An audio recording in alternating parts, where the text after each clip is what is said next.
नमस्कार. आतापर्यंत आपण काय काय बघितलं त्याचा एक क्विक रिकॅप घेऊया. आपण सुरुवात केली अँकर वर्डनी. अँकर वर्ड म्हणजे power word 1 is, am, are, was, were, will be. Power word 2 has, have, had, will have. आणि ऍक्शन वर्ड जे शेकडोनी असतात. मग आपण ह्या अँकर वर्डचे टेन्स बघितले. अँकर वर्डचा टेन्स महत्वाचा का असतो? कारण कुठल्याही वाक्याचा टेन्स ओळखण्यासाठी अँकर वर्डचाच टेन्स वापरला जातो. तुमच्या वाक्यात 500 शब्द असून त्या वाक्याचा काळ ठरवण्याची ताकद ही फक्त आणि फक्त अँकर वर्ड मध्येच असते. एकदा आपण अँकर वर्डचा काळ ओळखलं, त्याच्यानंतर आपण पुढे गेलो. आपण त्याचे विविध काळ बघितले. सिंपल टेन्स बघितला, कंटिन्युअस टेन्स बघितला, परफेक्ट टेन्स बघितला. सिंपल टेन्स म्हणजे काय? एकतर फक्त पॉवर वर्ड 1 किंवा फक्त पॉवर वर्ड 2 किंवा ऍक्शन वर्ड. जेव्हा कधी ह्या तिघांपैकी 2 एकत्र येतात ना, तेव्हा तो सिंपल उरत नाही, मग तो कंटिन्युअस होऊ शकतो. कंटिन्युअस म्हणजे काय? पॉवर वर्ड 1 अधिक ऍक्शन वर्ड, परंतु तो ऍक्शन वर्ड आयएनजी रूपातला. परफेक्ट टेन्स म्हणजे काय? पॉवर वर्ड 2 अधिक ऍक्शन वर्ड, पण तो ऍक्शन वर्ड पूर्ण भूतकाळ किंवा पार्टिसिपल रूपातला. आणि एक होतं परफेक्ट कंटिन्युअस टेन्स. इथपर्यंत झालंय. पण ह्या सगळे वाक्य जी आपण बघितली ही सगळी सकारात्मक पॉझिटिव्ह सेंटेन्सेस होती. आजच्या व्हिडिओमध्ये मी तुम्हाला नेगेटिव्ह सेंटेन्स कसं बनवायचं आणि कसं नेहमी अचूक बनवायचं याचे थोडे टिप्स देणार आहे. चला तर मग सुरू करूया. नेगेटिव्ह सेंटेन्स मध्ये नॉट आलं पाहिजे. 2 गोष्टी ध्यानात ठेवायच्या. अचूक इंग्लिश साठी ना फक्त नॉट घुसवून चालत नाही. पण समजा काही कारणास्तव तुम्ही नियम विसरलात तर नॉट घुसवा, पण योग्य ठिकाणी घुसवा. म्हणून आजच्या व्हिडिओमध्ये आपण 2 गोष्टी शिकणार आहोत. कोणत्या वाक्यात नॉट कुठे घुसवायचं? नॉट घुसवावं तर लागणारच, कारण त्याच्याशिवाय नेगेटिव्ह होणारच नाही.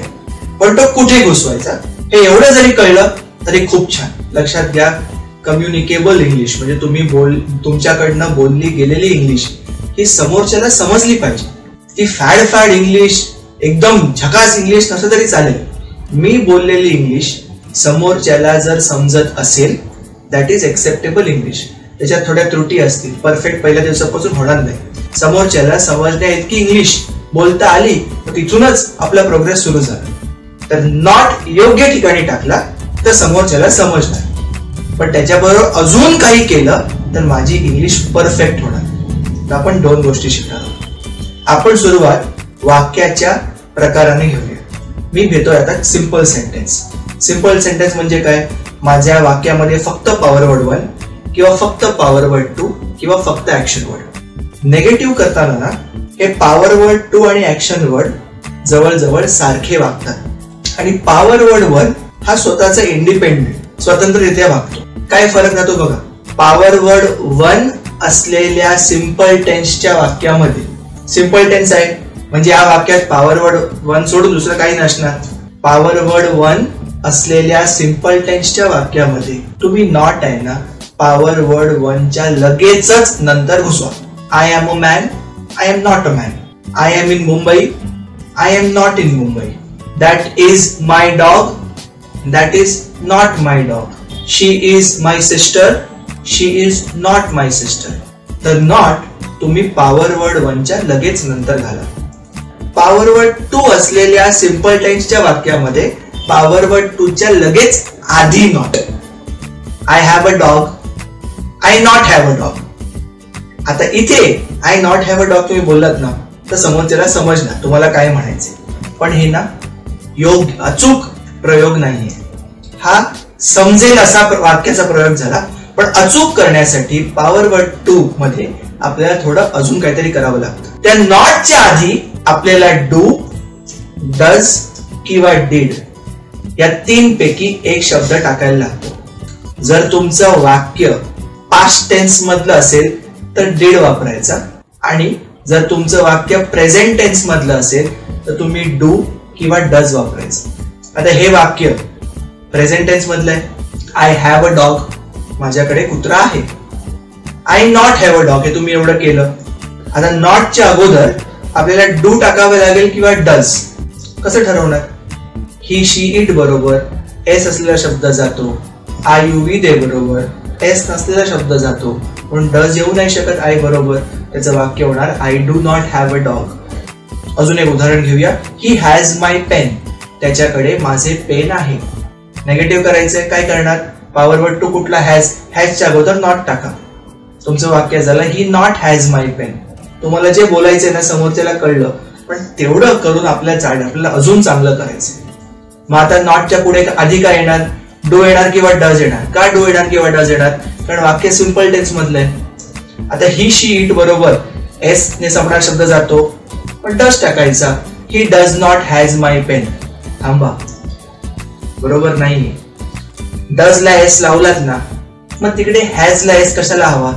एक कुठला तरी एस ठेवायचा. तर डज ला आपण बाहेरून आणला ना, गॅस काय तो आपला, पण आपण त्याला तसंच ठेवू आणि हॅजचा एस काढूया. हॅजचा एस काढला म्हणून मी हॅजचा हॅव केलं, तर ते वाक्य झालं he does not have my pen. हे झालं power word two simple tense negative कसं करायचं. ऍक्शन वर्ड असलेला सिंपल टेन्स बघूया. The dog ate the bone. कुत्र्याने हाड खाल्ले. वाक्य पास्ट टेन्स मध्ये बघा, एट लिहिलं, एट. पॉवर वर्ड टू आणि ऍक्शन वर्डचे नियम सारखेच, नॉट टाकून द्या. The dog not eight the bone. पण पॉवर वर्ड टू आणि ऍक्शन वर्ड मध्ये आपल्याला ते घालावं लागतं. वाक्य पास्ट आहे म्हणून डीड टाका. The dog did not eight the bone.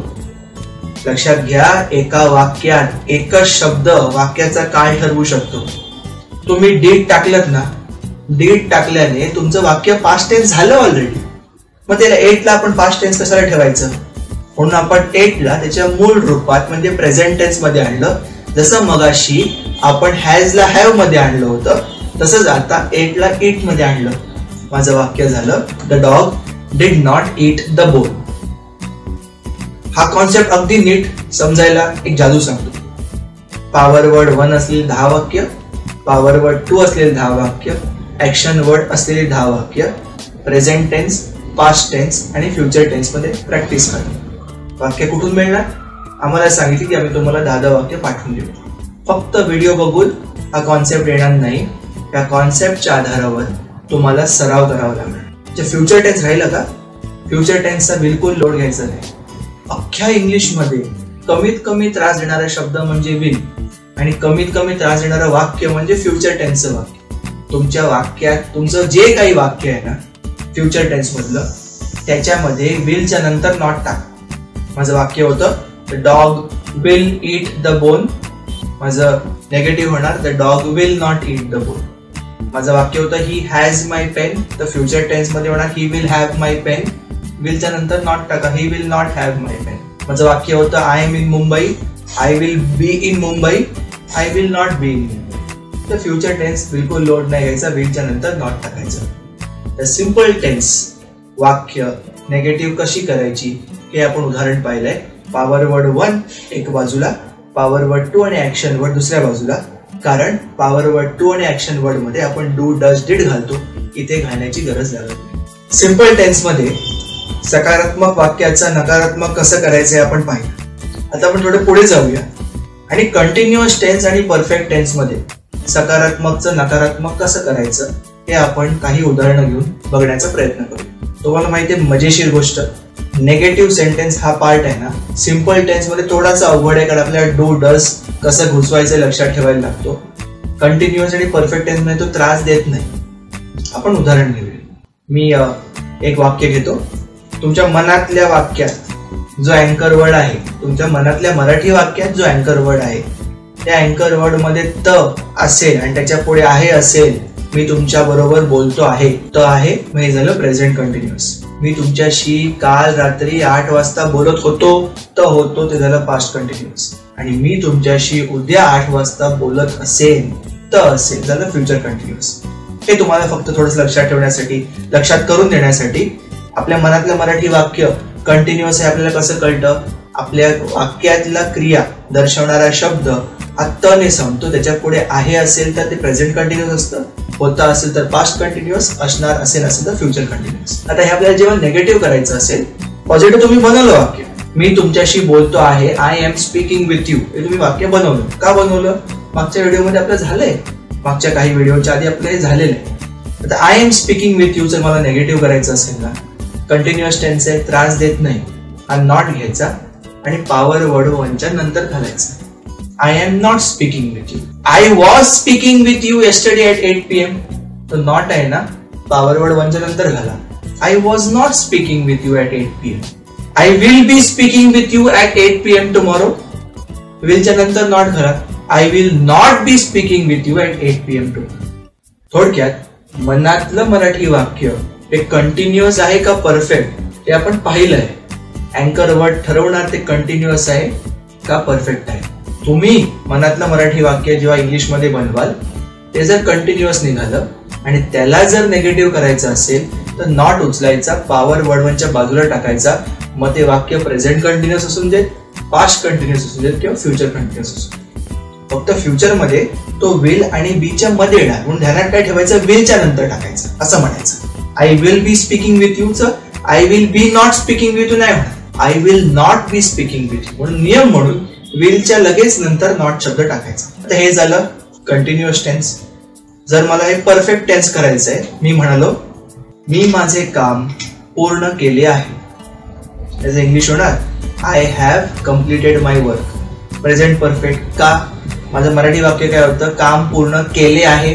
पूर्ण करणे म्हणजे कम्प्लीट, म्हणजे हे ल आलं त्याच्या पुढे आहे आलं पण पूर्ण केले आहे झालं प्रेझेंट परफेक्ट. जर मी म्हणालो असतो मी माझे काम पूर्ण केले होते, ल होते झालं असतं पास्ट परफेक्ट वाक्य झालं असतं I had completed my work. किंवा मी म्हणालो असतो मी माझे काम पूर्ण केले असेल तर ते होणार future perfect I will have completed my work. तर मनातल्या मराठी वाक्याचा काळ ओळखणं तुम्हाला जमलंय. त्या काळाचा वापर करून क्रिकेटरचा कॉन्सेप्ट बघून तुम्ही वाक्य बनवलं. आता याला नॉट करायचंय ना, काही गडबड नाही. पॉवर वर्ड 2 च्या नंतर नॉट टाकून दे. I have completed my work च होणार I have not completed my work. I had completed my work च होणार I had not completed my work. विलच्या बाबतीत विल कुठेही असून दे त्याला लगेच नॉट लावायचा. I will have completed my work, I will not have completed my work. तर हे झालं कंटिन्युअस आणि परफेक्ट टेन्सच्या इंग्लिश पॉझिटिव्ह सेंटेन्सेसना ते निगेटिव्ह करण्याचा कॉन्सेप्ट. पुन्हा तेच या व्हिडिओज मध्ये जादू एकच. आमचा व्हिडिओ बघून प्रत्येक उदाहरण 50 वेगळ्या वाक्यातनं सराव करा, तुम्हाला हा कॉन्सेप्ट आपसूक कळायला लागेल. हा व्हिडिओ जर तुम्हाला फायद्याचा ठरला असेल तर अशाच प्रकारचे अजून व्हिडिओ पाहण्यासाठी आमच्या चॅनलला यूट्यूबवर सबस्क्राईब करायला विसरू नका. महाराष्ट्र होतो इंग्लिश साक्षर, तुम्ही मागे राहू नका. लीप फॉरवर्ड विकसित टेक्निक्सचा वापर करून तुमचा वर्ग इंग्लिश साक्षर करा.